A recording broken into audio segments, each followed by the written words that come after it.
के गांव रोहनाथ की, उस क्रांतिकारी और बागी गांव रोहनाथ की जो आज़ादी के 75 साल बाद भी गुलाम है। आज भी इस गांव के लोग ना तिरंगा फहराते हैं और ना ही कोई राष्ट्रीय त्योहार मनाते हैं। गांव रोहनाथ हांसी शहर से 12 किलोमीटर के फासले पर बसा हुआ है। सन 1857 में जब 11 मई को दिल्ली में पहले स्वतंत्रता संग्राम का आरंभ हुआ तो यह गांव किसी भी प्रकार से पीछे नहीं रहा। यहाँ के क्रांतिकारियों को भी भारत के अंतिम शासक बहादुर शाह जफर का आदेश मिल चुका था, जिस पर इस गांव और दूसरे कई गांवों ने 29 मई सन 1857 को शुक्रवार के दिन अंग्रेजों पर आक्रमण कर दिया। सबसे पहले तो शाम पर आक्रमण हुआ, फिर दोपहर के बाद हांसी और हिसार पर हमला हुआ। क्रांतिकारियों ने सरकारी खजाना लूट लिया, जेलें तोड़ दी और कैदियों को रिहा कर दिया। इसी दिन 12 अंग्रेजी अफसर हिसार और 11 हांसी में मारे गए। सबसे अधिक हानि हांसी के देहात ने पहुंचाई, इसीलिए अंग्रेजों की पलटन नंबर 14 हांसी में भेज दी और अंग्रेजी सेना ने क्रांतिकारियों से गिन गिन कर बदला लेना शुरू कर दिया। पुट्टी मंगल खां पर तोप लगाकर रोहनाथ गांव को बुरी तरह से भून दिया गया। गांव जमालपुर को 2 बार आग लगाई गई। हाजमपुर, भटोल रांगड़ान, खरड़ अलीपुर और मंगाली को भी अंग्रेजी सेना ने आग लगा दी। परिणाम स्वरूप सैकड़ों लोग जलाकर मार दिए गए। इसके पश्चात गांव के क्रांतिकारियों को पकड़ पकड़ कर हांसी नगर में ले जाया जाता और उन्हें रोड रोलर अर्थात सड़क की रोड़ी कूटने वाले इंजन के नीचे पीस दिया जाता। जहां यह अत्याचारी कार्य होता रहा वह सड़क खून से लथपथ हो गई, जिस पर इसका नाम उन्हीं दिनों लाल सड़क पड़ गया। यह सड़क आज भी हांसी नगर के बीचों बीच गुजरती है और लाल सड़क के नाम से पुकारी जाती है। इस सड़क पर शहीद गांव रोहनाथ के नोंदा राम जाट नाम के क्रांतिकारी को भी पीस दिया गया और बिरड़दास स्वामी को तोप से उड़ाया गया था। नामालूम कितने आदमी उस रोड रोलर की खुराक बने। इस संबंध में हम उनके नाम तक से परिचित नहीं हैं, क्योंकि अंधाधुंध पकड़ हो रही थी और उनका कोई रिकॉर्ड नहीं रखा जाता था। जो भी सामने आता उसे कष्ट देकर इस प्रकार से मार दिया जाता। 1857 में जिला हिसार के deputy commissioner mister William Khwaja थे। यह रोहनाथ गांव की क्रांतिकारी लहर को पैनी नजर से देख रहे थे।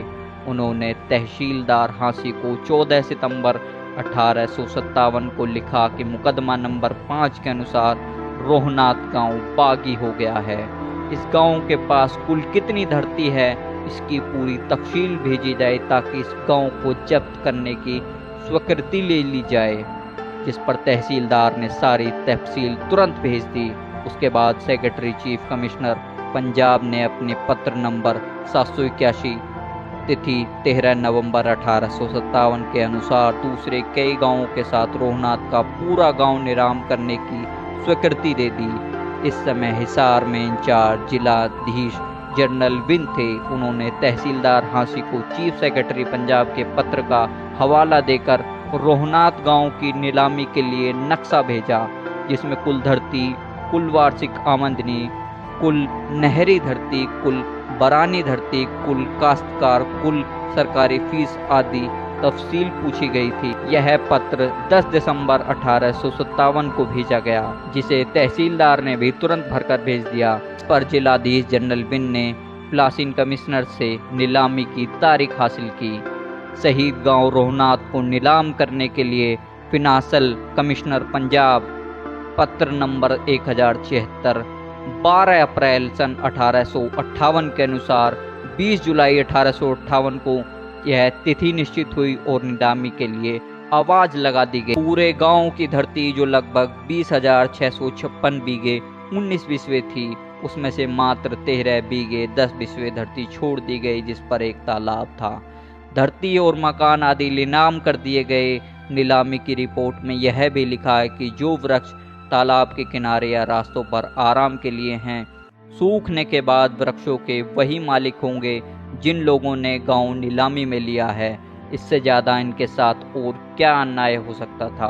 यह अन्याय की हद थी। अब इस गांव के क्रांतिकारियों पर संकट का पहाड़ टूट चुका था, जिस पर कई व्यक्ति गांव को छोड़कर चले गए। कई व्यक्ति अंग्रेजों ने कत्ल करा दिए। उन्हें बागी कहा जाने लगा। उनकी संतानों को बागियों की संतान कहकर पुकारा जाता। पूरे 90 वर्ष तक उनको समाज में अच्छा स्थान नहीं मिला। इनके विवाह, मरण आदि पर इनको काफी सामाजिक कठिनाइयों का सामना करना पड़ता। फिर भी वह सीने पर पत्थर रखकर जीवित थे। अलखपुरा, मेहंदा, ढाणा, गढ़ी, बड़सी, सिकंदरपुर, मिलकपुर गांव ब्रिटानिया कंपनी ने स्किनर को पुरस्कार में दिए थे, इसलिए इन गांवों की नीलामी नहीं हुई। सामाजिक आर्थिक दृष्टि से शहीद गांव रोहनाथ के लोग पिछड़े ही नहीं रहे, बल्कि पीस दिए गए। जब 1947 में देश स्वतंत्र हुआ तो इस गांव के लोगों ने सुख का सांस लिया और परिश्रम के बल पर अपने पांव पर खड़े होने का प्रयत्न करने लगे। 1957 में पंजाब सरकार ने इस गांव को आदर्श गांव घोषित कर दिया। 1957 में प्रताप सिंह कैरों मुख्यमंत्री थे। तब 1857 की 100वीं वर्षगांठ मनाने के लिए प्रस्ताव रखा गया। उस समय यह प्रस्ताव पास किया था कि रोहनाथ की जमीन के बदले हिसार के जंगल की जमीन दे दी जाएगी। हरियाणा का अलग राज्य बनने पर तत्कालीन मुख्यमंत्री चौधरी बंसी लाल ने 1.25 लाख रुपए का पुरस्कार देकर इस गांव को पुरस्कृत किया, जिससे देश भर में शहीद गांव रोहनाथ की ख्याति फैल गई। रोहनाथ शहीद कमेटी 15 नवंबर 1971 को देश की तत्कालीन प्रधानमंत्री इंदिरा गांधी से भी मुलाकात की, जिन्होंने इस मसले के हल का आश्वासन दिया, लेकिन भारत पाकिस्तान के युद्ध शुरू होने के कारण ऐसा नहीं हो सका। गांव वाले लगातार अपनी मांगों के लिए सरकार के सामने प्रयासरत रहे, लेकिन कोई सफलता नहीं मिली। 15 अगस्त 2012 को ग्रामीणों ने अपना विरोध प्रकट करने के लिए अपने घरों पर काला झंडा भी